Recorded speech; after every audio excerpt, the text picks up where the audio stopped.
From Julio Cruz and Gaylord Perry to Alvin Davis and Harold Reynolds to father and son back to back bombs.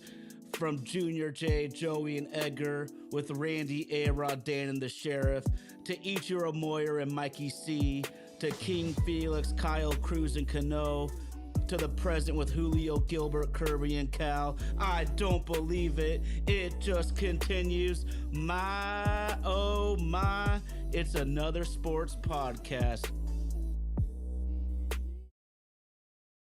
My, oh my, it's another sports podcast. We got to give a huge shout out to super producer Indy out there in Nashville, Tennessee. Rocking the ones and twos. That's Vaden Podcast Services. Vaden Podcast Services. They bring the show to life. Got to give a huge shout out to all the homies in the live chat. We're coming a little bit later, just like we said last week. We will turn on the live button as soon as the Mariners Mets game ends. It was a fantastic show. I love how all the little ball players get to interact with the big leaguers. But we got to be kind of serious here. I got to give the biggest shout out to my man RG, the best co-host a dude could ask for. He is on that grave shift trying to buy him a spaceship and fly. So you might see this guy cheering on the Reds in the fall. You're going to hear him singing the sweet music of Rocky Top. Blake, what's going on, man? How is it going? It's been a little bit. And the Reds have turned it around. So I've got some stuff to cheer for this fall. That's for sure. How have you been? Oh, great. The Mariners shocked us, as you might see, and as any baseball fan knows, they actually were aggressive at the trade deadline. That goes against some of their franchise history. Yeah. But from the outside looking in, they're kind of a hot topic, trendy pick right now. I want to get your outside perspective on whatever you've seen from the Mariners this year, and probably including the outstanding catcher.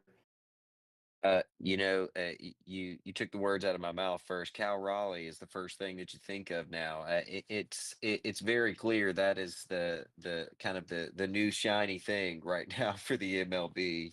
To kind of show. And tonight it looked like he was like their only glimmer. When I was keeping up with it, knowing I was going to be here on the pod tonight. So yeah, it had that. It was a two run homer to bring 3 runs on the board there, and then in the ninth, you can count on him to be kind of somebody to lean on. Still got a single there. So yeah, Raleigh is what I hear a lot about, and it looks like you guys are. I remember talking before, and we were hoping. I mean, just praying to claw and get above the rest of the division, and now it looks like we're sitting pretty good. So the Mariners are kind of a dark horse over there in the AL, in my opinion. As a Reds fan, I'm just lucky to kind of go and play ball there this year.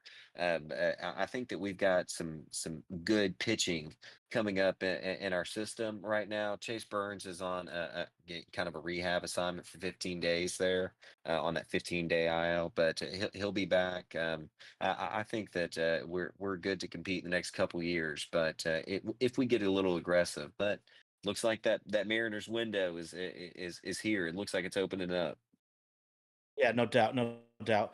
So it's come to light recently, and sometimes you need to see things from a GM's perspective. And the Mariners front office might have gotten a dose of reality this year, Blake, because Kirby didn't even start the year with the team. He missed the first couple months altogether. Logan Mm. Gilbert on the injured list. Bryce Miller was only able to make a handful of starts before he went on the injured list. And you said the key word that me and RG love to talk about, your window, man, because the window in all pro sports is way quicker to close than we ever want to realize. The Mariners might have dilly-dallied and missed some of their window, in my opinion, already, Blake, because how often do you have a really dynamic top 5 rotation where none of the guys are getting injured? The Mariners had that great luck for a couple years in a row and did not make the Mhm. playoffs. Now the team is more balanced, so I'm just pumped about that. Let's flip the tables really quick then, because Your favorite team, the Cincinnati Reds, Yeah. they surprised me. I didn't think they were having much of a season, but they're not a very sexy team on the national stage. They're only one game behind in the NL wild card. What's going on with those guys? Man, it has been a roller coaster. At first, when it came towards the All-Star break, we were fighting just to get to 500, and it was quite a fight. But then something kind of just clicked. We won 3 or 4 series on the road, and we had that horrible disaster. I'm sure that you've seen that NASCAR, that Super Speedway Classic that they over there in Daytona, where it rained out day one, and that I Hmm. hear day two was a disaster over there. But nonetheless, we lost the Daytona game. But after that, we kind of had some fairly good success.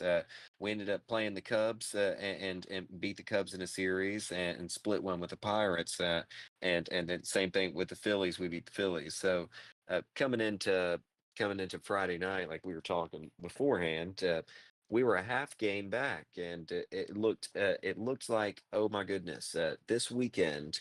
It may say that the Cincinnati Reds are in the playoffs if the season stopped today, if you stop the count, so to speak. But they unfortunately screwed the pooch on Friday. Blew an 8-1 lead, and within 2 innings, it evaporated. So that game was a lost cause. So. But the Mariners took care of business for us. They ended up beating the Mets, so we stayed within distance. And But then unfortunately on Saturday we didn't do any better. In the ninth, we blow a perfect opportunity to close out the game with a throwing error from Ellie De La Cruz over there at shortstop to first, and unfortunately it gets that tying run in. We go into extras and lose. Today, I thought the writing was on the wall for us to go into a skid. The hottest team in baseball, the Milwaukee Brewers, who are the Sounds, Nashville Sounds AAA affiliate over here. I kind of have a love-hate relationship with them. I love going to see the Sounds, but unfortunately, they're the Brewers. But I kind of just keep an eye on them and hope maybe they don't do so well. But only good when I go there to the games. But when yeah, we squeaked one out today. We'll say we pulled a victory out from the jaws of defeat. So it was good to get back to that one game. Now we can move on, and we've just got the Angels to worry about this week. Well, big market teams help drive the business for the ratings, but just as a pure fan of baseball, it's always fun to see some of these small market teams make moves and make pushes, Blake. So we're gonna try to hold it down for your Cincinnati Reds out there. I, I Mariners Lifer was appreciate it. supremely confident, dude. I gotta ask you, man, what's up with the New York Mets though? They lost about 14 out of 16 games, and I was still extremely worried because to me, that's still a supremely talented team that could Yeah. still possibly win the World Series. Sunday evening media is telling us, and this is how it feels like right now. Teams are getting right against the Mariners, man. And I guess I'm just gonna say this: talent is always going to find its way again, man. It is baseball. You're gonna have some really shitty streaks now and then. Mhm. Absolutely, yeah. The Mets, yeah, I was so excited to see. It looked like they had won one out of their last 10 ball games, and going into that Mariners game, and I was hoping that the M's could take care of business and get a sweep, and it looked very good to start out, but as you know, yeah, baseball it can change in the blink of an eye. So I was hoping they could come back and rally today to so that we could go ahead and even it out with the Mets. But we've got a series with them later on in September. So if they haven't already pulled away and distanced themselves more by then, it should make for some interesting September baseball. It'll be a weekend series as well. So I hope that we have maybe beat them by that point in the standings, but we'll see. It looks like if I look at the standings, yeah, early September, that first weekend in September, right when when football season is getting underway. That's one of my favorite times of year, man, where we have the intersection of late season baseball and early season football. What maybe my favorite time on the sports calendar is that intersection there. We still have good weather also, so that Yep. keeps you in a great mood, man. But I got a question for you then. I want to look at Tyson's Baltimore Orioles for a minute. They've had a shitty season overall. They had a horrendous start, but they've actually been pretty decent in the last 20, 30 games or so. A very talented team. The Mariners were supposed to win that series on paper. Baltimore takes it to the Mariners 2-1. And I like Mm. to dig up a couple nuggets, bro. So I want you to look at the Mariners in game one versus the Mets in Queens had an 11-run outburst, but on the week, bro, the vaunted lineup in air quotes because it wasn't very vaunted. They absolutely struggled. My wonderful Mariners scored 2.2 runs per game in 5 of the games on the week. You know that's not going to get it done against anybody, and it's disappointing to see after all these trades. Yeah, no, it's not going to get it done. In the Reds have faced similar droughts of offense. We will have outstanding pitching, but you can't expect your guys to hold it down for less than 2 runs in a professional baseball game. It's just not gonna cut it when you got good hitters on the other side. So, yeah, the Orioles were.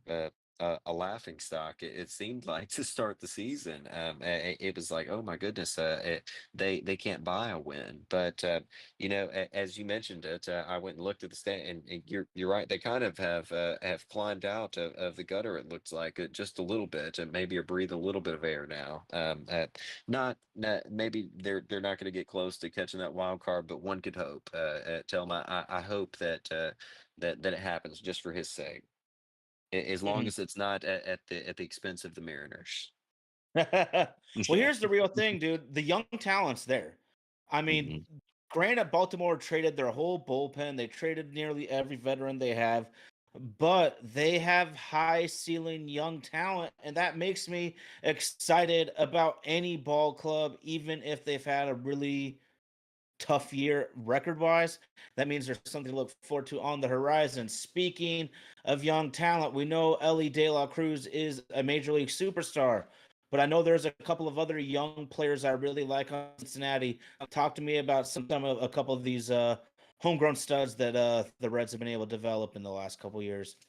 Well, my favorite right now is got to be Marte. Just over the last little bit, Marte has been hitting outstanding and has come in so clutch. Noel V Marte. Oh, we know. Yeah, exactly. So yeah, he's doing a little DH for us ever since we got at Brian Hayes over from Pittsburgh in that trade recently. He's been holding down third base. So Marte has really been in a DH spot a lot for us. But I love I love him, but also really Will Benson. Now they've sent him down to AAA and brought him up tonight, and he ended up reaching on an error. And it actually extended the game for us today. So but it was a blessing to call him up today of all times. People have been clamoring for him. He looks like he was hitting the ball fairly good, and his fielding is really the thing that has kept him from playing. So it's been a lot of pinch hit spots, but he's come in really clutch at some point. So. It's hard to keep a guy like that from hitting whenever every time you put him in, he's finding a way to get to first base at least. Okay. Okay.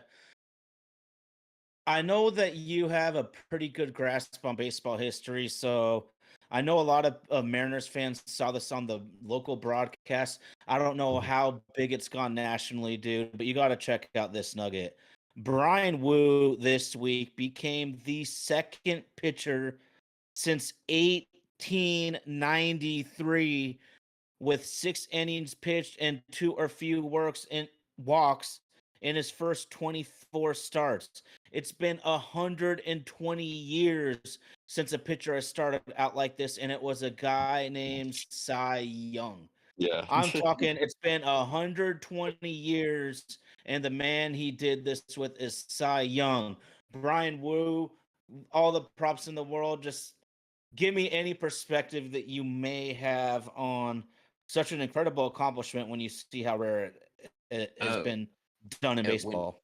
you're doing stuff that's named after the gentleman that that the best pitcher is award is named after, we've entered a totally different conversations.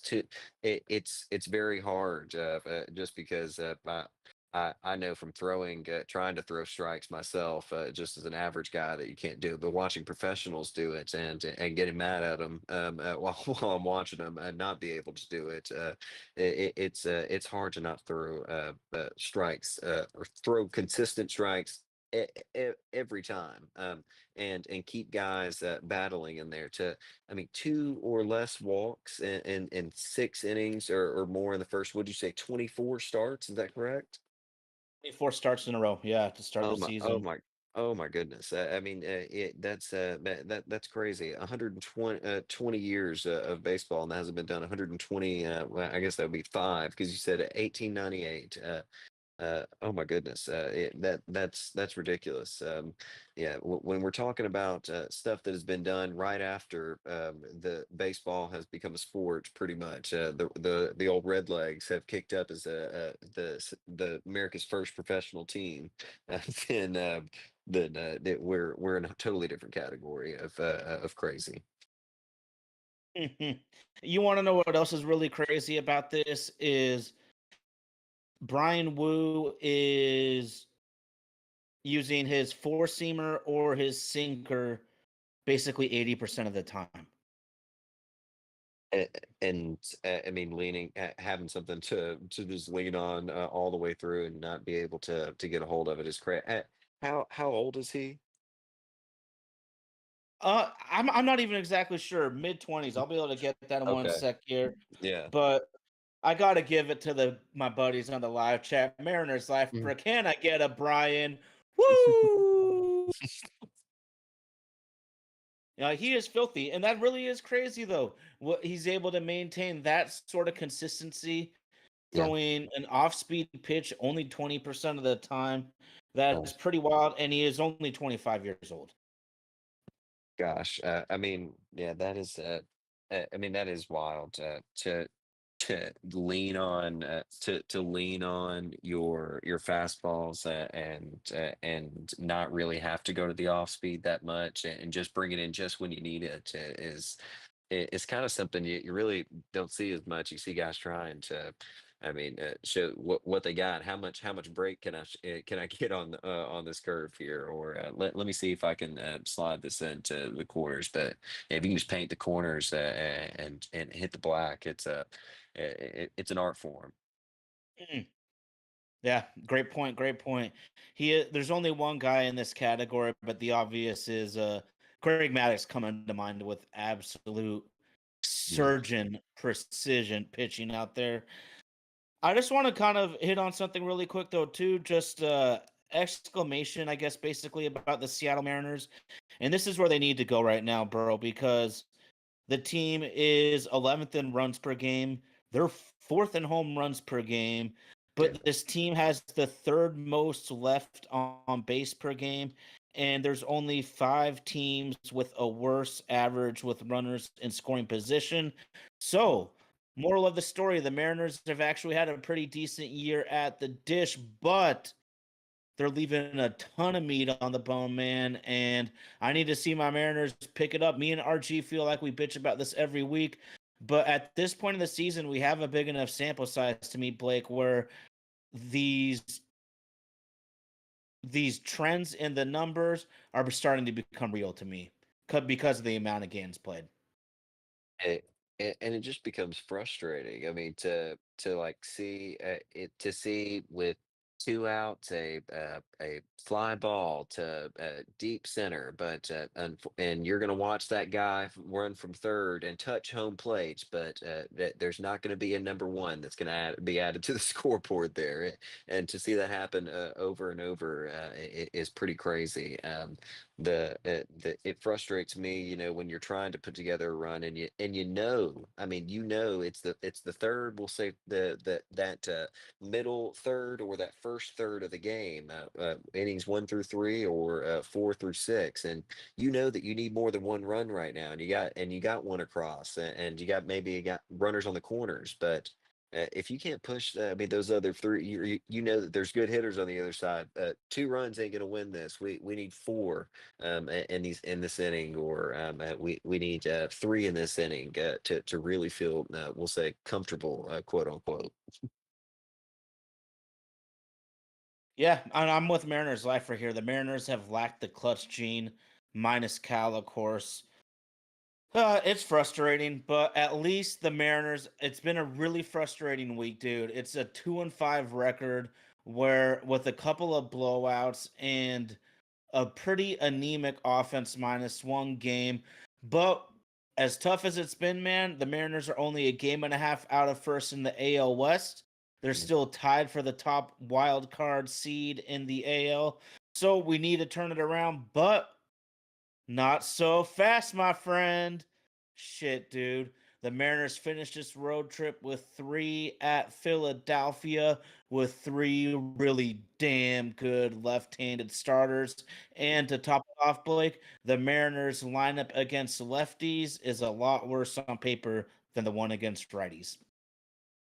Uh, yeah, we just ended up taking on the Phillies, and while we did take on 2 or 3 from them, it seemed like we were fortunate to catch Schwarber in a little bit of a slump there, and he busted out of it one night to get a win. So him and unfortunately Bryce Harper made us pay one night, but we kept them in containment. So their offense can bust out at any time, and if you're going to face three lefties like that, and that's what the stats are showing, then we're going to have to maybe come up big in some pinch hitting spots. We're going to have to come up big in the clutch, other than a guy that is named Cal Raleigh.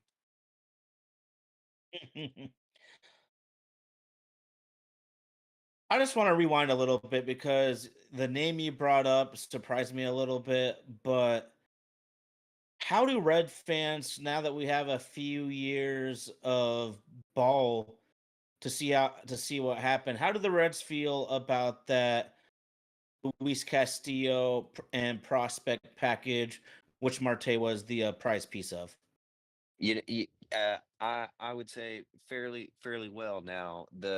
As I was kind of mentioning earlier, he's not playing much third base for us, which is primarily what kind of we wanted there. But you get a Gold Glover like Brian Hayes at the line there, and move him over to hitting some clutch spots and try to work him. They're trying to work him into the outfield. Is what's been in some spots once they get him out there. So in some pinch hitting spots, or he's actually been in the lineup there a couple times. So we'll see if that kind of stays and is very profitable. But for right now, for being just a game out of the wild card, and having a guy like that, I'm very satisfied.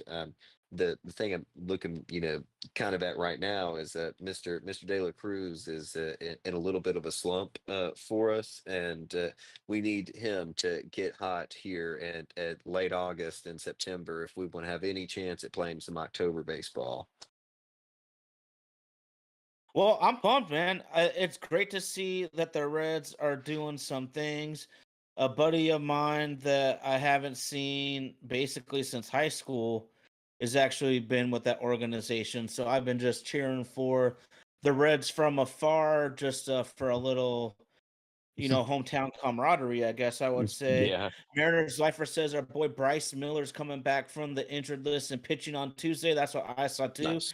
If we can get Bryce Miller of 2024 back, this whole rotation changes really, really quickly. I'm pumped right now, man.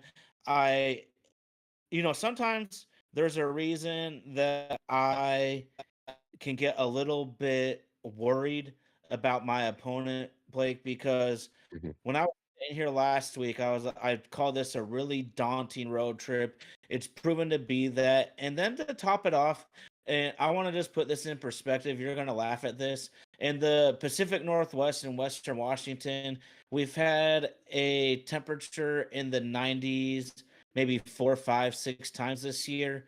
And Oh so my sometimes gosh. when the Seattle Mariners travel to some of these other places where it can be very hot, very humid. Apparently, Baltimore was just sticky, sticky, sweaty, wet. I know Tennessee could be as bad as anywhere. So sometimes the Mariners get used to this natural Pacific air conditioning, so to speak, and struggle on some of these road trips. Nonetheless, bro, they got to flip the script, and Philly is no easy team to do that against. Let's get it, baby. It's time to really turn it up. It's time to turn it up, man. So we are at in the driver's seat to go to the playoffs, but we want to take that division there. It kind of the Reds and Mariners are a little bit on not opposite sides or opposite sides of the wild card.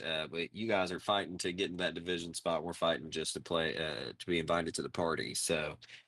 But I'm hoping, just for your sake, that we can go ahead and clinch a spot here in the postseason here in the next few weeks. We'll get that mathematics worked out for us, and then we've got a few game lead on the Astros there.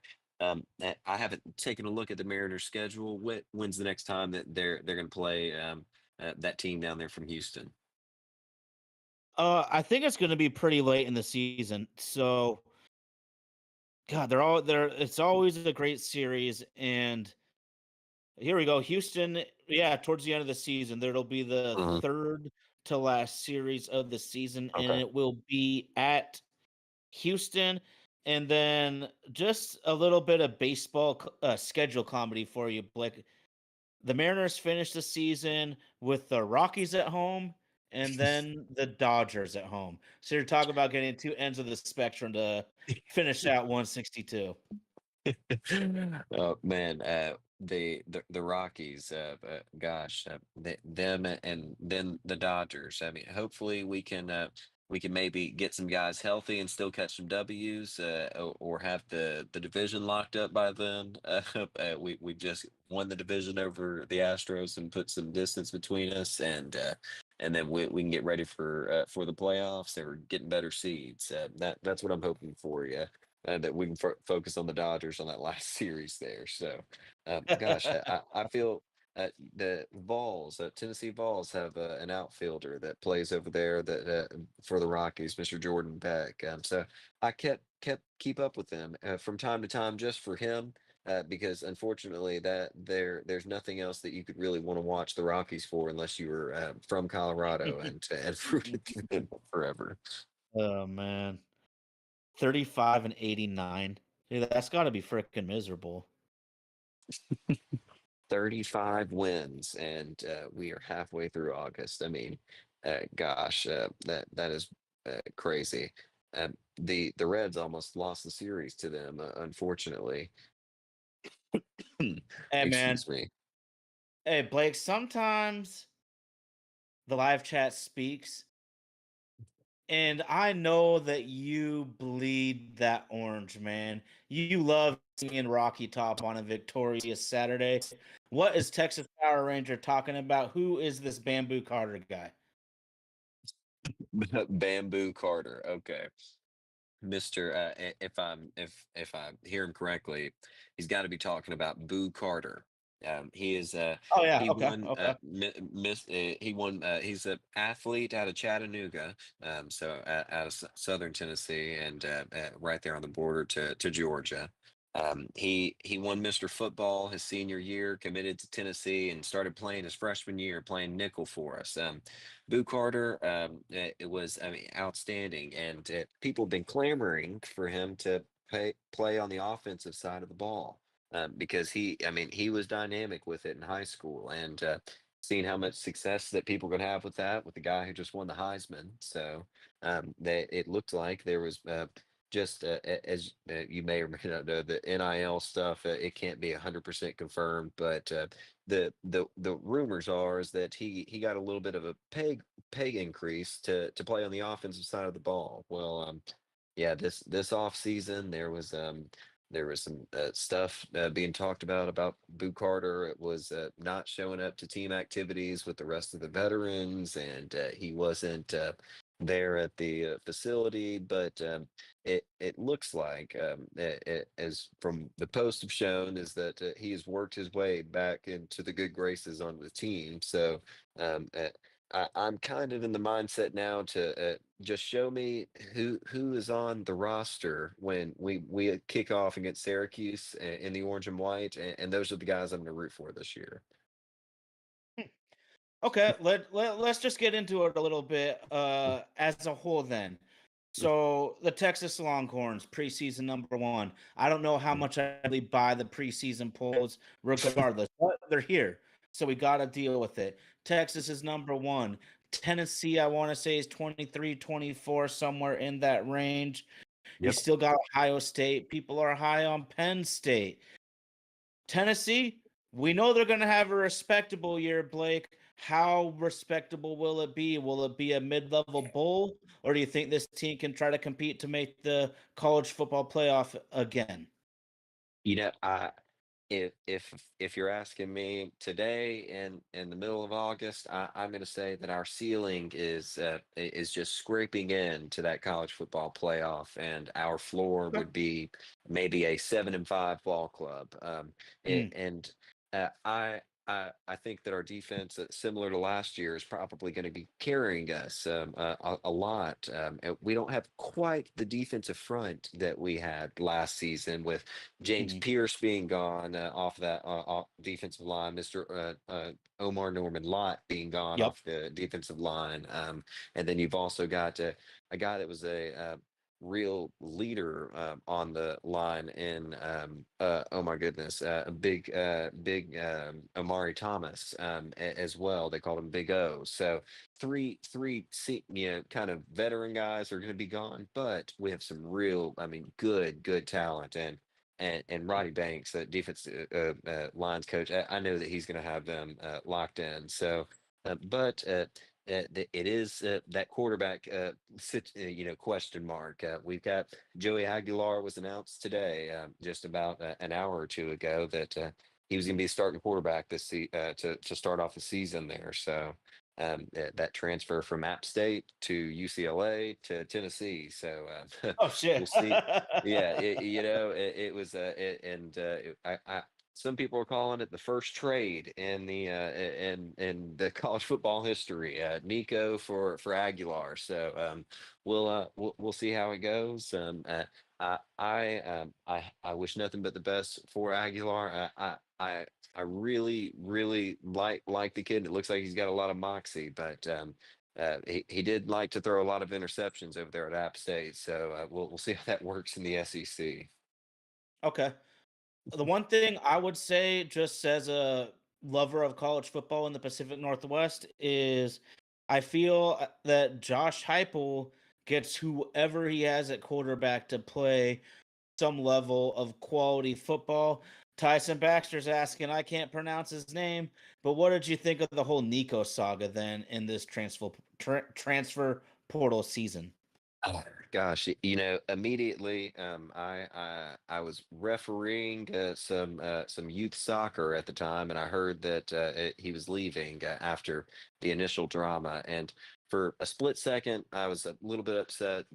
I was like, man, how could you ever want to leave? Knoxville is so cool. I mean, you're living there and you got your family, but then I kind of was like, you know what, just I kind of just go ahead and do what you want to do. That it kind of been a headache for the last week or so. That all the rumors and stuff. I was like, I Mhm. don't even care anymore. But I had to a little bit of kind of a reflection, thinking back, and I was like, you know what? It seems like his dad may have been it really the main, instigator in all of the negotiations, talking about money from Tennessee from the beginning. It was reported he was getting $8 million over that 4-year period to come and play ball for us. It was, and the first year it was $2 million reportedly just to sit on the bench and not take any snaps, but in some garbage time and have a redshirt freshman year.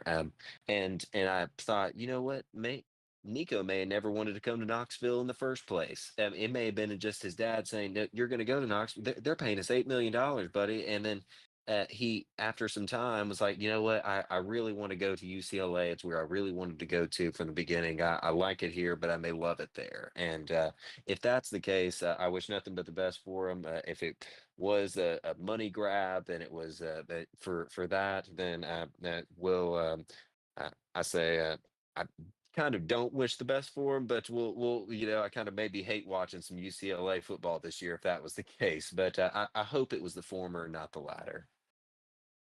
Yeah, okay. I want to close the book on that in a minute here, dude, but I just had to look it up, and I think we're guessing that it may have been a pay decrease for him to go to UCLA.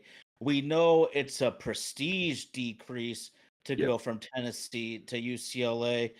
But this Mhm. is where we just need these young men to get better advice about where they're really at on the team and where they're at relative to the competition across all of college football, Blake, because according to the NCAA, about 46% of the FBS players who entered the recent portal cycle did not end up getting a transfer to a new school.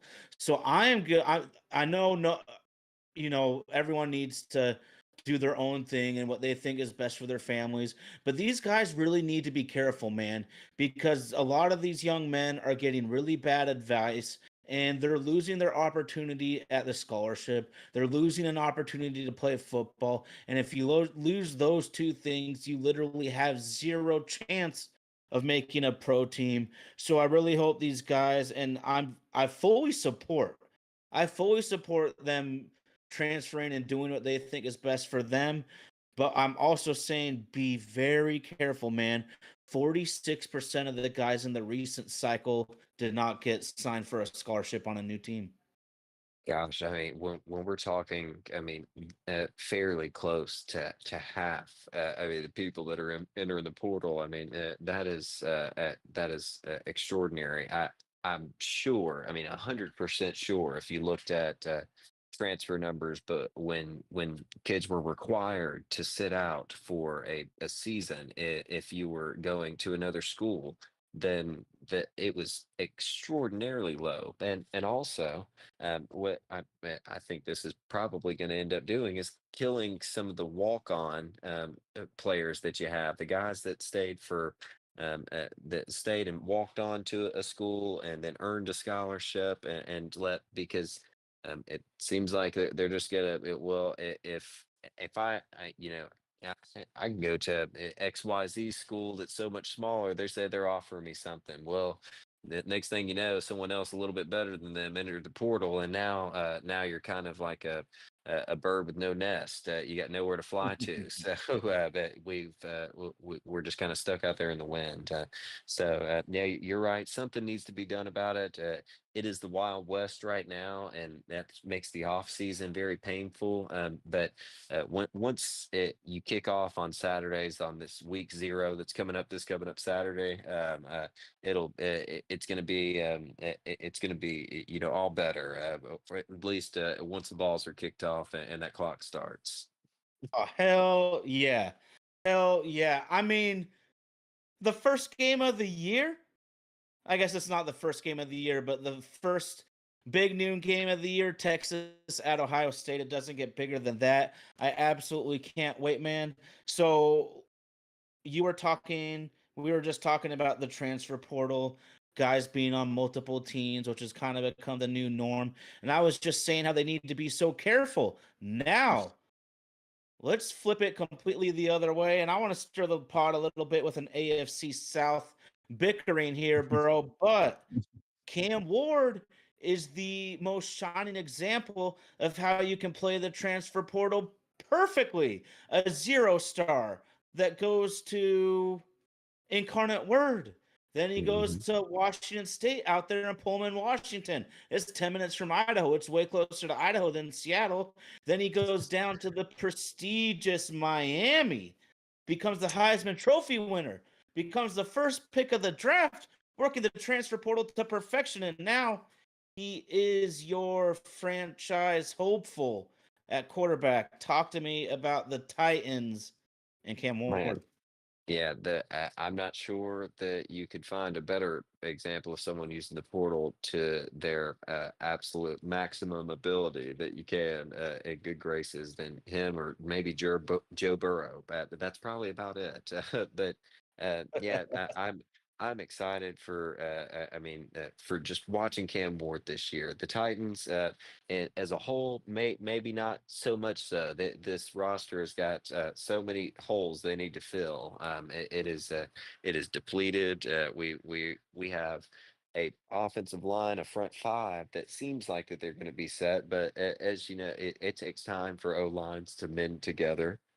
We've got fairly, I mean, very young receiving core outside of Calvin Ridley and Tyler Lockett, and you can't expect those two guys to remain perfectly healthy for 17 games of professional football. So outside of that, you're looking at a real old Van Jefferson and a couple of rookies with undrafted Xavier Restrepo, who may not even make the team. We'll find out. So we are looking forward to Cam Ward and seeing that he does well. My greatest fear is that the Titans are going 3-14 this year. Again, Mr. Brian Callahan is fired with 4 games to go in the year, and Cam Ward starts over with another head coach and a whole new system, and we are resetting the clock again. That seems to be the tune that the NFL plays these days with highly drafted quarterbacks. Yeah, and I'm 100% for stability. It's got to be drastic measures for me to want to fire a coach, especially with the young quarterback. And I did intentionally want to stir the pot here in Texas Power, telling you that the Texans are your daddy. Oh my God. Mm, But, yeah. but I really like the Houston Texans, man. I think CJ Stroud will probably have a bounce back year. He has all the skills to, but if you don't have a good offensive line at any level of football, I don't know how many wins you can stack up.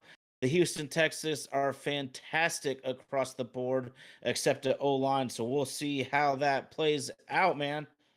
I was God, I'm pumped for surprised that football, though. them that trade to Washington. I was very surprised that they were Yes. that they were ready to let him go. I was like, well, okay, well, I thought that he had maybe a year or two left. You got C.J. Stroud on. This is going into year 3 now. You probably want a little bit more there, but I reckon not. So. But yeah, the Texans, tell him he can. They've got the record on us, but we'll always have those Oilers uniforms. If they ever want to look at them, they go over to the Tennessee Titans website and check them out. Oh, shit. I didn't even put two and two together yet. Yeah. The Tennessee Titans are the Houston Oilers. Oh, I'd Yep. be all sorts of fired. Dude, Texas Power feels the way I feel about the OKC Thunder, man. That's what's up. Oh my gosh. Fuck Yes. 'em. I wonder how the people in Seattle felt. I was kind of curious about that, how the people in Seattle felt after this last NBA Finals. Not nearly as angry as I thought I would be, but so here's what happens is OKC is always wanting to include their Sonics history. NBA 2K, the video game series, puts Gary and Sean and Detlef and Slick Watts and all the famous Sonics. They put them in the OKC blue. Y'all, that's your title. Enjoy it. Yeah. Now stop trying to steal our Sonic shit. I don't even want to hear like that's us. That's you. Good for you, OKC. But I am absolutely pumped and wishing Cam Ward the best. I just have one more question about your Titans in one Yeah. statement. Jeffrey Simmons, absolute monster. Real ones know it. And then Tyler Lockett. He is not the explosive player he once was, but do you still think that he's got enough juice left to be a steady veteran presence for a young QB? It seemed like it on our first preseason game, and what I'd seen so far in the practices that were made to the public there, that him and Lockett seem to be that fine. He looks to be that safety blanket that a guy may have on third, and we got to get to the sticks, 8 yards, 3rd and 6. We've got to have something. I hope that he can stay healthy all year. It looks like he'd been healthy all his career, and then had just missed some time very late here recently. So as long as that was just a kind of just a one-off little stint, we'll be fine. But I'm hoping that Mr. Lockett is somewhere in the ballpark of 800 to 1,000 yards, and Calvin Oh, Ridley is wow. over 1,000 yards. Is what I would hope. Maybe we can look at 600 to 800 if one of our rookie receivers takes a jump this year, in Tim Ray DK or in Elikayo Manor. So he could I could afford to have him at that 550, but 680, something like that, if one of those guys could pick up the slack. Yeah, no doubt, no doubt. That's a bigger number than I thought you would say for Tyler, but there might be some really, really big play potential in there because there's two things I really know about the passing game for the Titans. Tyler Lockett and Cam Ward both excel in the scramble drill. We might see some backyard highlights a few times this year with those two guys. Yeah, I love watching those highlights of Tyler Lockett. When it's the plays broken down, and he catches and runs, and he does so well at avoiding contact, and getting down. It's like an art form, where he's just running, finds some open space, and he gets down with the ball, and in the green, it's a first down. So I'm hoping we can see a lot of that this year. Cam Ward seemed to do some really good things with that at Miami, and it seemed like sometimes it turned into disaster for him. But it cannot be more disastrous than the gentleman from Kentucky put us through, Mr. Will Levis. So anything has got to be better than what that guy was giving us. Well, I got to give it to Texas Power, man. He has come through with the comment of the year so far, saying that he dislikes the Houston Texans and Osama bin Laden. That is the sports hate that I fucking love, baby. Yeah. And Osama. Shit, That's man. yeah, the two good things to hate. Dude, it's been real, man. I'm so glad we were able to get you back on. It's been a while, and I love your knowledge of baseball, your love of college football, and it is also just fun to get a completely different perspective. All of us have our favorite teams. All of us watch leagues across the board. So I just find it so fun and informative to just get a perspective from someone in a different corner of this wonderful country. So thank you so much, man. I appreciate you guys having me on. It's always a blast. Great timing too, for being a Reds fan and being a Mariners fan, and having this series, at least from my end, just rooting for the Ibs. I was watching them regardless whether I was going to be on here or not, just hoping they were going to take over these Mets. But yeah, we are. We got to do it some other time. Maybe if both of our teams there in the postseason. I'm fairly confident you guys are. I'm hopeful that we are. So if we're both there in the postseason, we got to do this again. Oh yeah, hell yeah. Well, y'all know my oh my, it's another sports podcast.